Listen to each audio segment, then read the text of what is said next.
Je vais parler en français de toute évidence. Hello, I will speak in English. I will speak in French, sorry, but please feel free to contact me on LinkedIn or on my website, and I will be very happy to share all my ideas in English with you.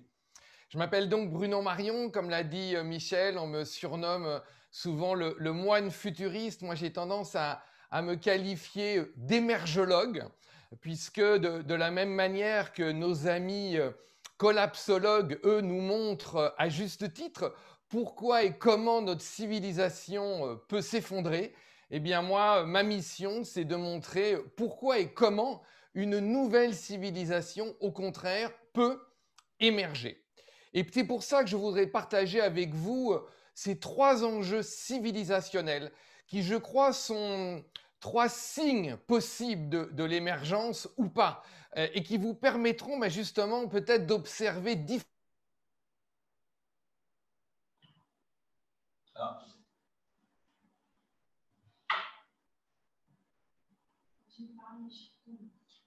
Bien, on a un petit problème de connexion.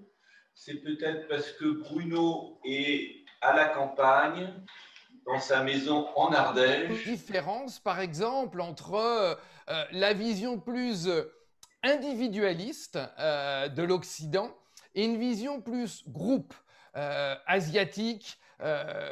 Par exemple, l'individualisme plus occidental, c'est ce qui nous a amené, en particulier au cours des 200, 300 dernières années, le droit, le respect de l'individu, c'est les droits de l'homme, c'est le droit de la femme, des minorités. Et c'est aussi pousser à son excès l'égoïsme, l'égocentrisme et le narcissisme. Et puis du côté asiatique, je dirais qu'il y a plus un côté collectif.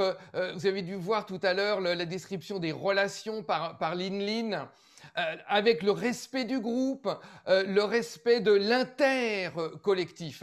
Et aussi avec ses propres excès, avec parfois l'individu qui trouve difficilement ou pas du tout sa place, des formes de créativité qui sont parfois plus difficiles ou en tout cas différentes. Je voudrais vous donner un exemple, par exemple, c'est les réactions face à la crise Covid, où on a vu un certain nombre de règles parfois très contraignantes respectées dans les pays d'Asie. À Taïwan, par exemple, il y avait des règles extrêmement contraignantes de quarantine avec une surveillance électronique par le téléphone. Et on a vu et on voit encore en Europe et en Occident soit des manifestations, soit des refus de ces contraintes supposées en tout cas protéger le groupe. Et donc ma question sur cet enjeu, c'est est-ce que nous allons être, nous les humains, est-ce que nous allons être capables à prendre le meilleur de ces deux approches, le côté respect, génie de l'individu et le côté construction et respect du groupe, ou est-ce qu'au contraire, on va voir l'inverse avec une explosion de l'égocentrisme d'un côté et un non-respect des droits de l'individu ou des qualités individuelles de l'autre.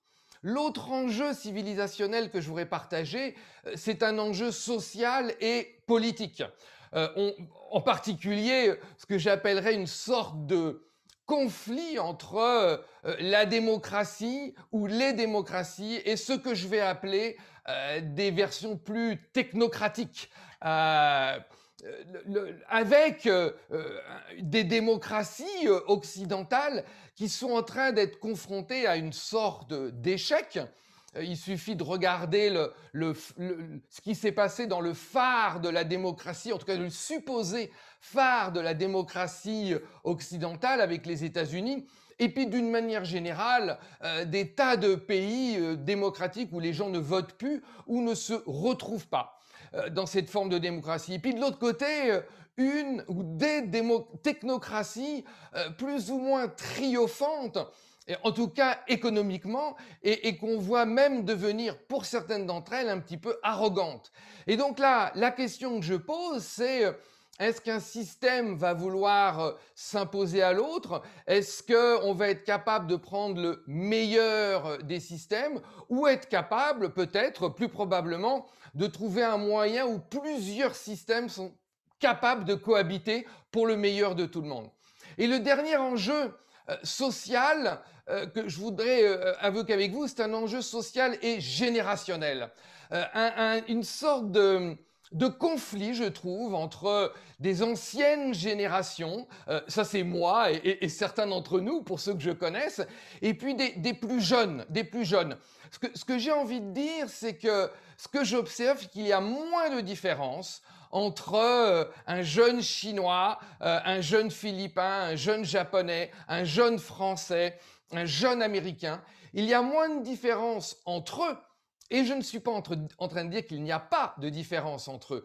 Au contraire, il y en a plein, c'est l'objet de mes livres. Ce que je dis, c'est que j'observe qu'il y a moins de différence entre eux qu'entre un Français de 30 ans et un Français de 60 ans, un Chinois de 30 ans et un Chinois de 60 ans. Et donc, il se crée, je vois apparaître une sorte d'émergence de lien entre tous ces jeunes, avec même des fois l'émergence de conflits entre ces jeunes et les plus anciens. Et moi, je vois des points communs entre ce qu'on a pu voir, par exemple, entre des jeunes en Ukraine, ce qu'on peut voir à Hong Kong, ce qu'on voit en Thaïlande, ce qu'on voit bien évidemment en ce moment en Birmanie, ce qu'on a vu plus récemment en Pologne, où il y a souvent un événement plus ou moins dramatique qui déclenche cette opposition entre des jeunes qui ne voient pas forcément leur place, des jeunes connectés, souvent urbains, souvent très éduqués, et des gens qui sont au pouvoir, et pas seulement politique, mais également économique. Donc, est-ce que c'est une sorte de nouveau 1968, nouvelle année 70? Qu'est-ce que ces jeunes n'en peuvent plus et veulent trouver leur place? Voilà, ce que je voudrais conclure, c'est est-ce que ce que je vous mets en avant, ces enjeux sociaux, politiques, philosophiques et générationnels sont simplement des signaux faibles, peut-être pas si intéressants que ça, ou au contraire, des signaux faibles significatifs? Et pour cela, ce que je vous invite à observer, c'est est-ce que ces signaux ont tendance à s'atténuer dans le temps?